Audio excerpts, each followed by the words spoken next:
tayo iti sanggunyan mainaig ka iti spaghetti wire sir anat nakapanunutan tayo pareto nga gakat sir. Actually, dito spaghetti wires nga storya, to be honest with you, nabayag nga problema tayo dito. Most of them kami non-compliant dito sa ruling ni DPWH. It should be 4.8 meters from the ground, which is the basis na kuma DJ kababaan nga punto, DJ waya na. Yung di problema met, uray yan ang papanan nyo, makita nyo met aglawlaw, awan sapay 4 meters amin DJ. So, mesa nga being one of the representatives or kunaklatan, mesa nga negosyante, manipo didi, mesa nga problema tayo DJ. Dagiti truck ko mga agitog ko ti fuels tayo, sumabsabit. Dagiti akarka dagiti brand yung alugan, sumabsabit. Uray dagiti normal nga truck tayo, kit sumabsabit namin. So nga, makita tayo pa yung natuma, no? Kasi di talaga nga trigger na dita, hindi nag-procession kam di sa Labirhen, Milagrosa. Mamitlo nga, dandali nga natnag. Gapota sumabit, isot problema nga talaga. So nga,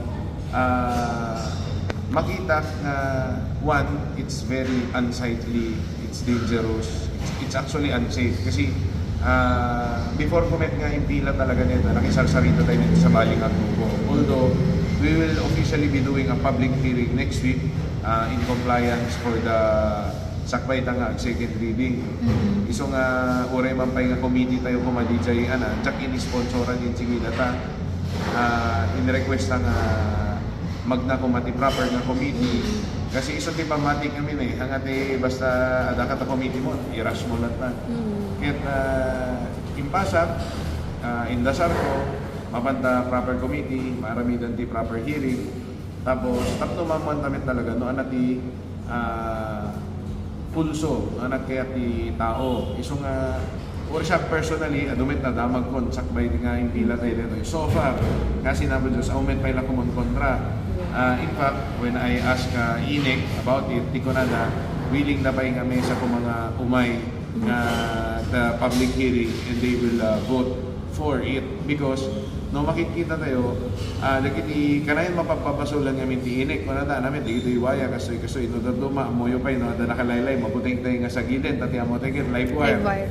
In reality nga live wire di jay spaghetti wire sa amin di jay dagiti telecom na at nanangig ko kami nga storya dahil may mayat no pinutol da kami iso nga handa i-retrieve ka no, nagasgastos ka no, para kadakwa da nga i-retrieve pa ilang kita on serbinan. Kung nakit, kaya yung ag-install, di yung kaya gigkat, that is very irresponsible. And that is why, dito yung measure tayo, it will put fines on these spaghetti wires na they have to become responsible. Han lang ati, agparang da nga da CSR na, but that is basic service, not even CSR That is something they should be doing. Kalat mo, linis mo. Di ba? Eket no, agsinger na, nakakarkaro da agsinger. No, advance ka nga, agpaputol, ada pa 10 mil nga i-charge na kada 30 mil. Ngayon, dito lang awaya, di da pa maikat, at ipapar, dagit na nagastos. So, nagdamag-damag tayo, kasi lang istorya ni Inay kanya, dagiti poste, dagiti waya, da nga to. Normally, most of the time, they do it above 3 level. Di ba? Eket tata, di kito yung spaghetti wire, makigalgalot lang taong pakada kadana. Uray tabalbalay tayo, makita tayo, nagdaduma, magna tabalbalay tayo. Technically, that is even illegal, that's encroachment. Basahin tayo yung konstitusyon tayo, kitagap, bagib, baba, tapos mismo daga, ngato. So no, labsa-labsan da, kit dapat agbayad, damit di upa. Diba? So, di kito yung upobrahin tayo, kasi I believe they're abusing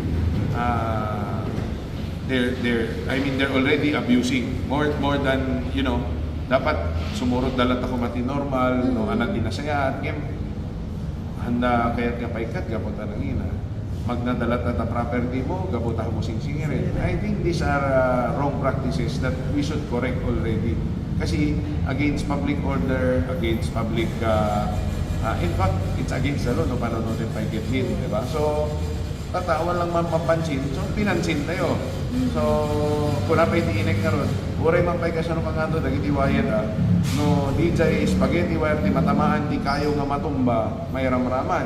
So that poses another risk that poses another unsafe measure. So, iso nga itanggit na yung City na po nga agarami tayo di ordinansa nga long term nga makontrol di gito'y telecom from being abusive already at this point. Iso ti term ko.